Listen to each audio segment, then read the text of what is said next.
Hey guys, so I just got back from seeing Dragon Ball Super Superhero. Was the first ever showing of the movie anywhere in the world, literally 12 a.m. on June 11th in Japan. Just got back home, ready to talk about this. This video is going to be very, very raw. It's just going to have no editing. It's literally just going to be an image here, but it's just going to be me in the background talking about everything that happened in the movie. So this is going to be my spoiler review, and as such, if you guys do not wish to be spoiled on what happens in this movie, I suggest you click off right now because I'm going to start going into everything right now. So what I've done is I've sort of written up some notes on the plot of the movie. I think I pretty much have everything nailed down to a T. I took a cab home and I just wrote everything down on my phone here. I don't think I omitted anything important. There might be a few minor details that I don't have included here, but for the most part, this is everything that's going to transpire once you guys see this movie for yourselves. I think what I'm going to be doing here is literally just going through the entire plot of the movie from scene one to the end of the movie. And I'm going to be doing a non-spoiler review after this, where I'll tackle more of the general things about the movie, like how good was the animation, was the writing good, like how does this compare to past Dragon Ball movies. And obviously, that's going to be completely different because of the way that this one was animated with the CGI and stuff like that. But let's go ahead and just jump right into things here. So the movie starts 6 months in the past with the Red Ribbon Army, Magenta and Carmine discussing recruiting Dr. Hedo and as well as who he is and what his background is. Now, before we even get into things, Magenta is confirmed to be the son of Commander Red. So if you guys remember back to OG Dragon Ball, Commander Red was one of the top officials of the Red Ribbon Army. Magenta is actually his son, and then Carmine is kind of like his assistant. So Dr. Hedo, they talk about him and who he is. Dr. Hedo is actually revealed to be the grandson of Dr. Gero, or Gero, however you want to say it. It's also super briefly shown on a monitor that Dr. Gero's wife was a woman called Vomi, Vomi, or Vomi, whatever you want to Vomi, like however you want to pronounce it, or as we know her, Android 21. So that's who Android 21 initially was. It also shows that Vomi and Dr. Gero had a son named Gebo, which is who Gero modeled Android 16 after. So after their discussion, they go to recruit Hedo, who was in jail, and they basically convince him that the Capsule Corporation is evil and are in cahoots with the aliens, quote unquote, to take over the world, and that the Red Ribbon Army is actually trying to save the world from them. So he kind of flip flops things here. He says like, how is Capsule Corp able to produce all this crazy technology? Well, it's because they have this technology from alien civilizations. That's the only possible explanation. And the Capsule Corporation, in cahoots with these aliens, are trying to take over the world, and we, as the Red Ribbon Army, are trying to stop them. Even though we might look like we're, the evil side of things here, it's actually the reverse. And this is actually enough to convince Hedo to join them. And the movie then flashes forward 6 months to the present day, where Piccolo is training Pan to fight and to control her ki. So Pan can't yet fly since she has a hard time controlling her ki, but Piccolo says that she has plenty of time since at this point in the continuity she's only 3 years old. Pan says that she's never seen her dad fight and asks if there was really a time where her dad was stronger than her grandfather, aka Gohan was stronger than Goku. Piccolo says yes, and Pan seems to be really just infatuated with the idea of Gohan being this like super strong guy, her dad being a strong guy, before running off to kindergarten. And she, by running, I mean like she literally like runs like supersonic speed to kindergarten. And then after this, there's some slice of life stuff where Videl calls Piccolo and asks him if he can pick up Pan from kindergarten later, since Gohan's busy writing a report about insects, which is pretty ironic.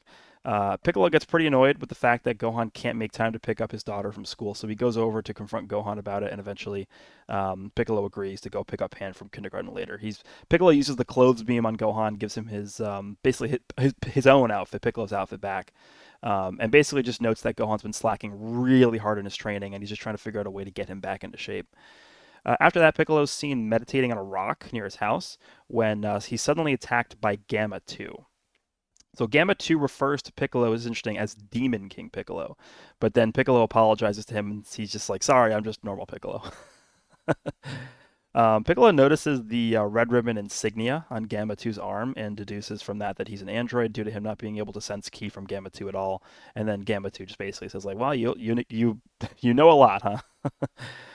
So after that, they fight, and Gamma 2 says that he was ordered to kill him.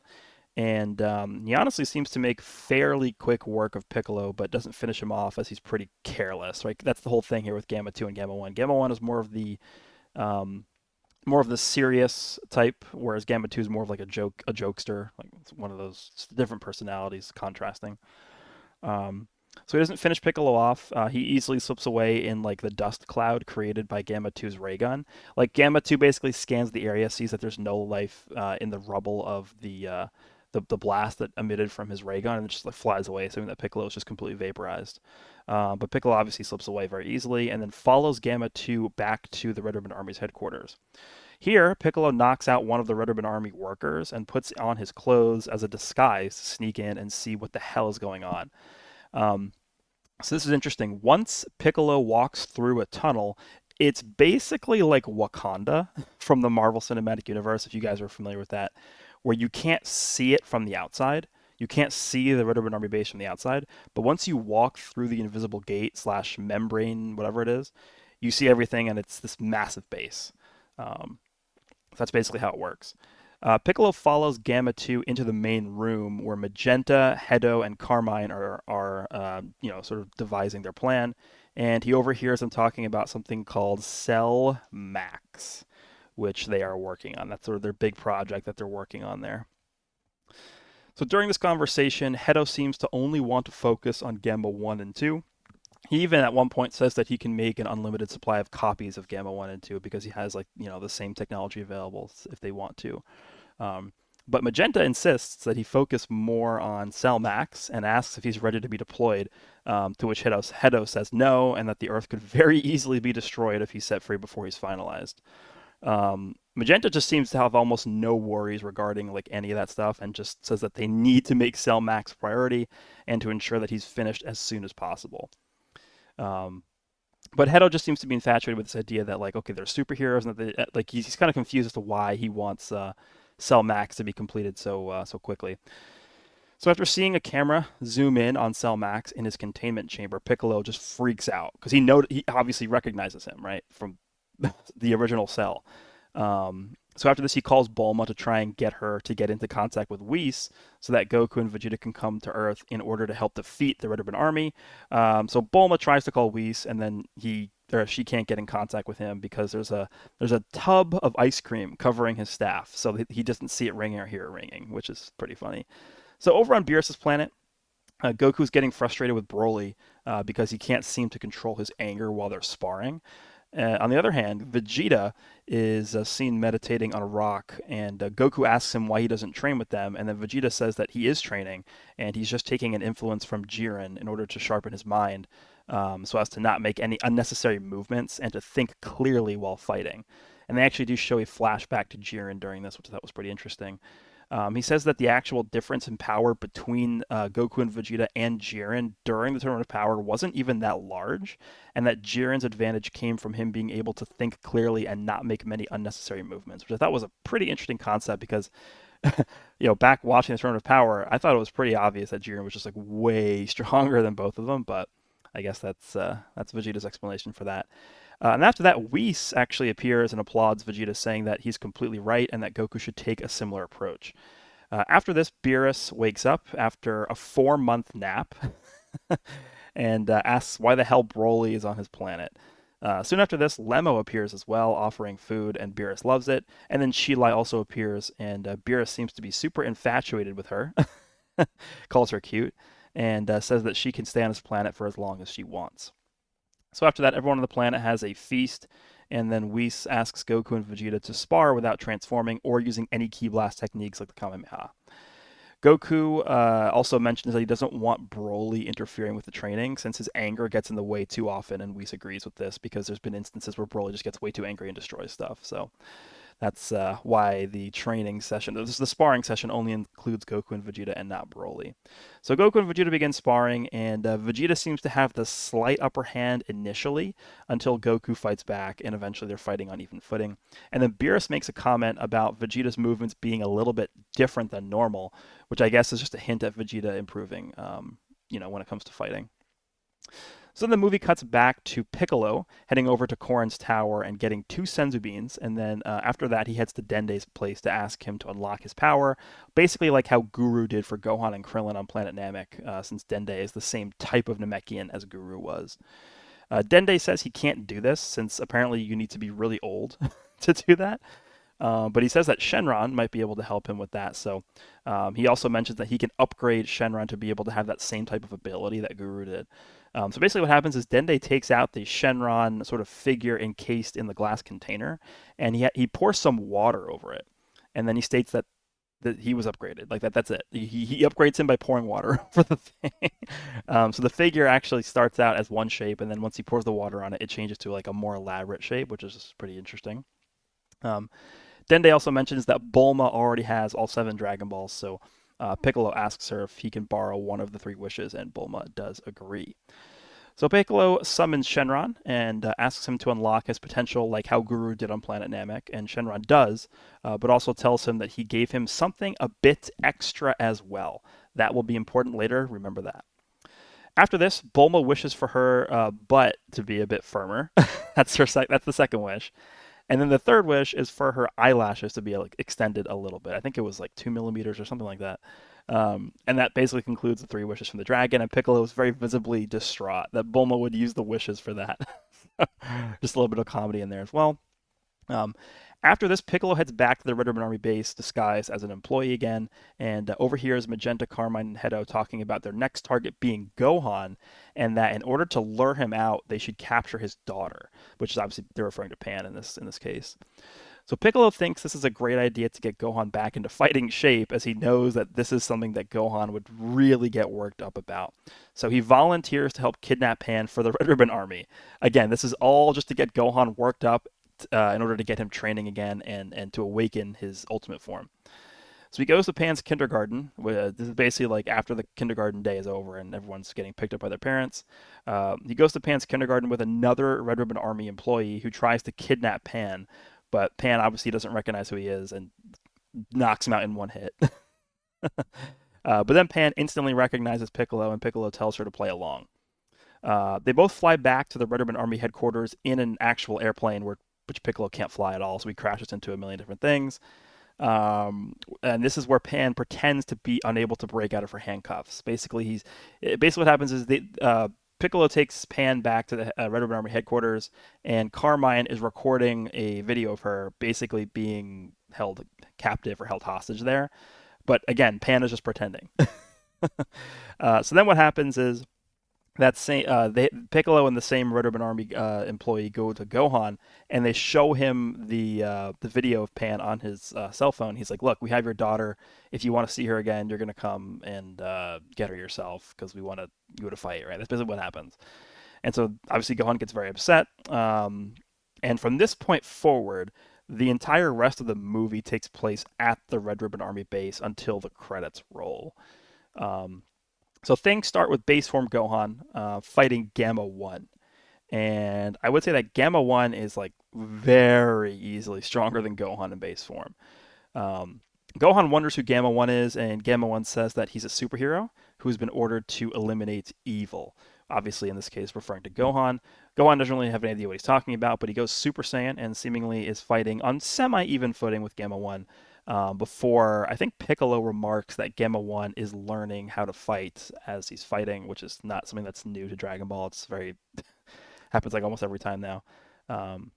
Before Gamma 1 basically starts to get the upper hand and fight more seriously with Gohan, easily destroying Gohan, even in Super Saiyan form. So at this point, Piccolo basically tells Pan to scream out in pain, quote unquote pain, not real pain, but just like to motivate Gohan. And this is actually what triggers him to eventually unlock his ultimate form again. So this is like the second time in the series where Gohan seemingly loses the ability to transform to his ultimate form, and now he can just do it again. So anyway, with his ultimate form unlocked, Gohan is easily able to overpower Gamma 1, so Hedo sends in Gamma 2 to help out, at which point Piccolo says, "Okay, I'll step in now." And he powers up to his potential unlocked form that he just got from Shenron, and starts fighting with Gamma 2 while Gohan fights with Gamma 1. So somehow, Gamma 1 and 2 are able to catch up to the strength of Gohan and Piccolo, and Piccolo starts getting battered up pretty badly, even in his potential unlocked form. At this point, he remembers Shenron's words, like I said earlier, that he quote unquote gave him something a little extra as part of the wish, and there's this big orange glow, and he powers up into a strange, never before seen form where he turns orange and gets like a black outline around his eyes. It's a really tough situation to try and describe without having like images to show you guys, but it's literally just Piccolo with orange skin. He looks very mean and he's like a foot taller. That's the best way I can explain this.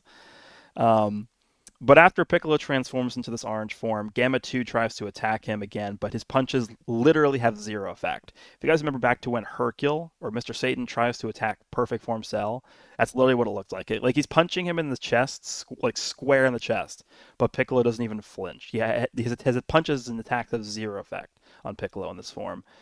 Piccolo then ends the fight with one punch.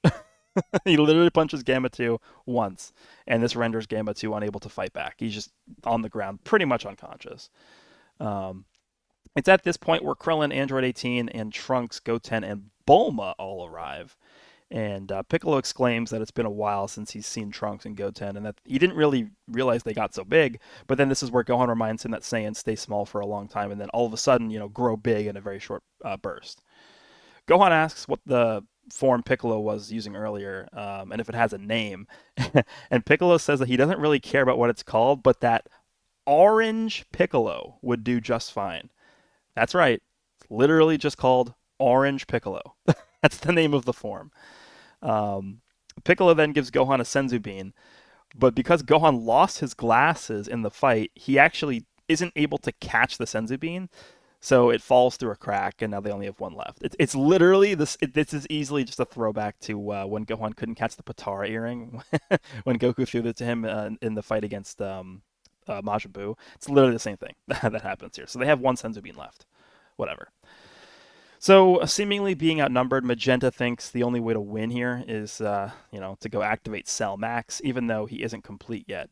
Hedo is like desperately trying to stop him from doing this and goes to try and basically just like hold him down and stop him from doing this. And if you guys remember from like some of the previews and the trailers, this is when Magenta changes into that like cyborg like outfit. And he actually shoots Hedo with a gun like 3 or 4 times in an attempt to kill him, so that he doesn't stop him from activating Cell Max. But Hedo reveals that his outfit is bulletproof, so he isn't dead, and he actually uses his little flying bee robot thing to inject Magenta with poison in his neck, which actually kills him. But right before he dies, he basically uses his last little bit of energy and life force to punch through the glass and hits the button that activates Cell Max. So Cell Max, right? Let's just get into the things here. Cell Max is basically the name of the main villain of this movie. It's literally just second form Cell, but red with blood red eyes that are glowing, no pupils, and he's really big, and he has like a spiked club at the end of his tail. That's the best way I could describe this. Second form Cell, really big, red, spiked club for a tail, and just like these glowing red eyes. That's all I can tell you. I mean, there's not really much else to say about him. That's it. So Cell Max doesn't actually have any lines, and he's more like some robotic monster than an actual living thing, which makes sense. It's kind of like an unfinished android, is what he is really. Um, and you can even tell that the voice actor is the same. It's Wakamoto, but again, no actual lines in the movie. He doesn't actually say anything. It's just screaming. He doesn't say any words ever in the movie. Um, so anyway, Cell Max awakens and Hedo is freaking out. Um, so what happens is he immediately starts screaming like Cell Max starts screaming and just like going on a tantrum, complete tantrum. And basically what happens is there's this massive purple explosion emanating from Cell Max from his screaming, and it just destroys the entire Red Ribbon Army facility. And with Pan there, Pan actually seems to get caught in the explosion, but at the last minute, she's able to control her ki and fly away to safety. So now we know that she can fly, which is pretty interesting. So Gamma 1 and 2, obviously are pretty distraught in the fact that the Cell Max is activated, but they explained that Hedo intentionally designed a weakness for Cell Max, which is at the very top of his head. He has like a little gray patch at the top of his head. If you're able to break through that, his whole body explodes so as to not leave a single cell behind. So basically, that was a fail-safe that Hedo implemented into Cell Max just in case, like you needed to get rid of him, I guess. But it's not going to be super easy to just break through his head, I guess. So at this point, literally everyone starts attacking Cell Max together, including Gamma 1 and 2. Gamma 1 and 2 are now aiding the Z Fighters in trying to take this guy down. Trunks and Goten fuse, but fail since they're out of practice. They even mention, like, Goten's even like, I wonder if I can still do this. And their fingers become a little bit like non-symmetrical, so they turn into fat Gotenks. And then what happens is the rest of the crew like is hitting fat Gotenks into Cell Max's head as like a wrecking ball to try and like break through. But it obviously that doesn't really work. Um, Piccolo, in his potential unlocked form, even tries a full power blast, pretty much at point blank range on Cell Max's head, but it doesn't even like really damage it at all. All it does is make Cell Max very angry, and he lights up. Basically, if you guys remember how Cell looks like, he has like all those black pores or black like spots on his body. All those black spots on his body light up purple and shoot out these purple energy beams everywhere, basically eradicating like the entire area again. So it's at this point where Gamma 2 decides that he needs to risk his life in an all out attack against Cell Max because he sees that as the only way to take this guy down. So he flies up all the way to the top of the Earth's atmosphere and basically rushes full speed, full power, glowing blue down onto Cell Max and is able to pierce through his arm, severing it clean off before he's basically just swatted away. And it looks like he's dead. He is seemingly dead on the ground, unconscious. After that, Cell Max goes to finish off Gamma 2 basically by stepping on him, who's lying unconscious on the ground, but Piccolo transforms back into Orange Piccolo and stops his foot from being able to step down on Gamma 2. He's basically holding his foot up so that he can't step on him and kill him. So Krillin also goes to help out, hold the foot up, and at this point, Krillin starts talking to Piccolo. He's like, "Hey, you have this technique where you can become big too. Remember, like how you did against Goku during the World Tournament?" And then Piccolo actually says that he forgot that he could do that, and thanks Krillin for reminding him. And then he actually does turn giant to be on a more even footing with Cell Max. So at this point, we have giant Orange Piccolo versus Cell Max. This is like peak fan fiction here. And it seems like Piccolo, is able to keep up for a bit with Cell Max in his giant Orange Piccolo form, but very quickly this form of Piccolo's begins to get overpowered, and he loses energy pretty fast. Gohan goes up to Piccolo and says, "All right, can you win like this?" Because I guess Gohan assumes that Piccolo's becoming big means he's gonna get a big power boost. But Piccolo says that actually becoming big doesn't really increase his power. It's more of like a bluff technique. And it's at this point where Piccolo takes out the last Senzu bean, which is funny because he's like this massive figure now, and the Senzu bean is like this little dot on his on his finger, and Gohan eats it. So at this point, basically Piccolo is leaving the rest of the fight into Gohan's hands, and basically tells Gohan that this is you're pretty much the last hope here. Um, and this is basically the climax of the movie and the climax of the fight. Piccolo literally says the exact same lines word to word to Gohan that Goku told Gohan when he was beam struggling against Cell back in Dragon Ball Z. You're the strongest of all of us. Unleash your full power, etc. Stuff like he literally says the exact same lines, and so they're very clearly building up to this conclusion here. It's at this point where Gohan begins powering up while everyone around him is absolutely getting pummeled to hell by Cell Max. Like 18 Krillin, the fat version of Gotenks, Gamma 1, like they're all getting incinerated by Cell Max. Piccolo himself's getting crushed. And the last straw is pretty much when Piccolo is seemingly killed by Cell Max by being thrown into the air, and he's blasted with tons of purple beams. And what happens is Piccolo actually just drops down almost lifeless onto Cell Max's hand, And it basically what it reminded me of was pretty much the same position that Goku caught Nappa in after using the Kaioken attack in the Saiyan saga, but Piccolo is straight up out. His eyes are open, no pupils, straight white, and Gohan thinks he is dead. Gohan thinks he is dead. And here's where things get absolutely crazy. They have the exact same little red line that streaks across the screen. It expands and fills the entire background in red light. And this is 100 million% a throwback to when Gohan first goes Super Saiyan 2. The same exact red line, the same even sound effect. It expands, fills the background with a red light, and Gohan just explodes. He starts screaming his head off. The entire area just lights up, and there's this massive, massive explosion. And the camera starts at Gohan's feet and slowly pans from bottom to top from different angles, revealing that Gohan is transformed into this never before seen form. It's again, it's tough to explain without having images, but I'll do my best. The aura was like a purplish, radically vibrating slash pulsing energy field around him. His hair was white slash slightly gray, but very, very much longer than his ultimate form with a huge bang. If I can describe it, it's basically like the same hairstyle as his ultimate form's hair, but it's literally just like 3 times as long.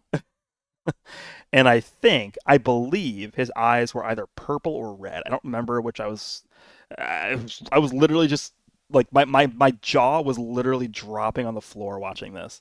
This was one of the single greatest transformation scenes in all of Dragon Ball. And I will tell you this right now, the animation during this portion, the transformation and the ensuing fight, was actually just like it was almost unbeatable.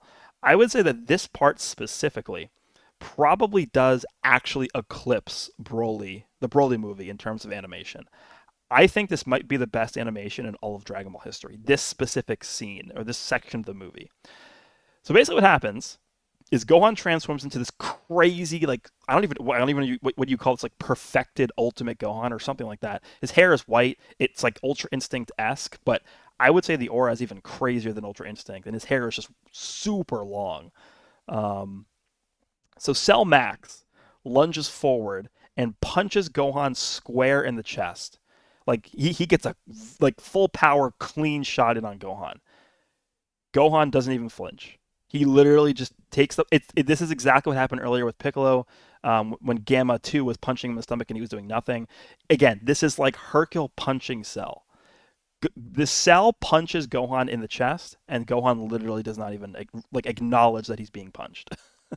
He just says, "That's all you got," and straight up pushes Cell back, and Cell Max goes flying back into like a rock. Um, so at this point, Cell Max starts to absolutely freak out, and he starts accumulating this huge, massive, massive energy ball. Um, so the outer parts of the energy ball are green, but then like the majority of the inside of it is just straight black. Like this thing is a black hole, pretty much. And while Cell Max is gathering the energy for this, it literally looks as if he's breaking down, like he's malfunctioning or something. And while Cell, like I don't even like it looks like as if he's basically like breaking, like his being is breaking. The best way I could describe it is like he's imploding, and he basically looks like a marionette struggling to stay intact. Is the best way I can describe that. But basically, while he's gathering the energy for this massive energy ball, Piccolo reappears and holds down Cell Max with his stretchy arm while still in his orange Piccolo form. And at this point, Gohan gathers up the energy and fires a special beam cannon that pierces straight through Cell Max's head and causes a massive explosion, killing Cell Max in the process. And then Cell Max is taken out. So that's pretty much the conclusion of the fight. That's the climax of the movie. I will tell you guys this right now. The theater, like Japanese movie theaters, don't really get like people screaming or crazy or whatever. People are generally very quiet in Japanese theaters. When Gohan transformed into that form, people were like visibly very like overwhelmed and surprised, and like literally everyone's jaw was dropping. Like it was probably one of the most insane transformations and fights that I've ever seen. And at this point, I'm very glad that they didn't spoil this in like trailers or whatever. So after this, it's confirmed that Gamma 2 is in fact dead. That attack did kill him. Um, Hedo suggests that he and Gamma 1 turn themselves into the police for their roles and everything. But Piccolo says that they weren't bad guys and that they were just being manipulated by the Red Ribbon Army, and they can just pretend like this never happened. So then Dr. Hedo asks Bulma if he and Gamma 1 could be employed by Capsule Corp. And Bulma says sure, and that he can help her look younger. So that I guess that's fine. And then Piccolo basically says, like, you're better off doing that than wishing for Shenron to help you with that stuff. So the movie ends with Pan showing everyone that she can now fly, and that's pretty much the end of the movie. And then there's one post-credit scene, which was basically the conclusion to the Goku and Vegeta sparring session, and it shows them both like super extremely worn out. They're both almost completely ready to pass out, but Vegeta actually comes out on top, landing like the last very weak punch against Goku, essentially beating him, right? I mean, it was a sparring session with no transformations and no ki blasts, but that's, he won. So that is pretty much everything that I can remember that happened in this movie. I tried to remember as many details as possible. I'm going to upload this right away. I know this took a little bit to do. This is a long video, but I try to get as much info in as possible. Let me know down below if you guys enjoy this, and I will see you guys all in the next one.